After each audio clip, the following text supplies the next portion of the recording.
જસદણમાં પણ મગફળીનું રજીસ્ટ્રેશન રદ થવા મુદ્દે ખેડૂતોએ તંત્ર સામે રોષ ઠાલવ્યો। રાજકોટ જિલ્લામાં ટેકાના ભાવે મગફળીનું રજીસ્ટ્રેશન કરાવનાર ખેડૂતો મુશ્કેલીમાં મુકાયા છે, કારણ કે સેટેલાઇટ ઇમેજમાં ખેતરમાં મગફળી ન દેખાતા રજીસ્ટ્રેશન રદ કરવામાં આવ્યા।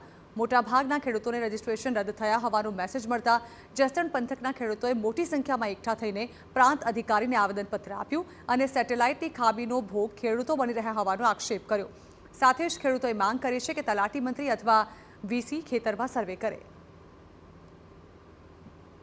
ખેડૂતોએ રજીસ્ટ્રેશન કરાવ્યા તો આજે સર્વે નંબરમાં માંડવી બતાવતા નથી, તો ખેડૂએ શું ગાંજો વાવ્યો છે કે બોયડી વાવી છે? તો સરકારને આ આખું ખોલવી જોઈએ અને તમામને એને પોતાના ખેડૂતોનો જે સર્વે નંબર હોય 1201 1238 હોય ત્યાં જઈને એના વિસીઆર અને એના મંત્રીને જઈને સર્વે કરવું જોઈએ। સેટેલાઇટ્સમાં ગમે એની ટેકનોલોજીની ખામી હોય, કહેવામાં એવું આવશે કે ખેડૂત જે છે જગતનો તાજ છે, તો આ સરકાર જે ખેડૂત અરે એક રાજ રમત કરી રહી છે અને ખેડૂતોને ઉલ્લુ રમાડે છે।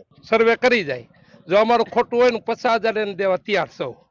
મારા ખેતરમાં જોવા આવે માંડવી ન હોય 50,000 હું હમાયને આપું, બીજું તમે શું કરી? અમારું કોઈ હાલતું નથી કે ખેડૂતો એટલા શિક્ષિત નથી કે એ એપ યુઝ કરી શકે, છતાં પણ એપની અંદર તમે કેમેરામાં લોન્જિટ્યુડ અને લેન્ટિટ્યુડનું તમે ફોટોઝ પાડવાના કહો છો, તમને એમાં ખેડૂતોને કંઈ ખબર ન પડે, છતાં પણ આ એપનો તમે પરાણે યુઝ કરાવો છો। આ ખેડૂતો પાસે સાદા ફોન છે, એન્ડ્રોઈડ ફોન પણ નથી, એ લોકોને મેસેજ વાંચતા કે જોતા પણ નથી આવડતું। ત્યારે આ ખેડૂતોની પીડા લઈને અમે મામલતદાર કચેરી પાસે આવ્યા છીએ।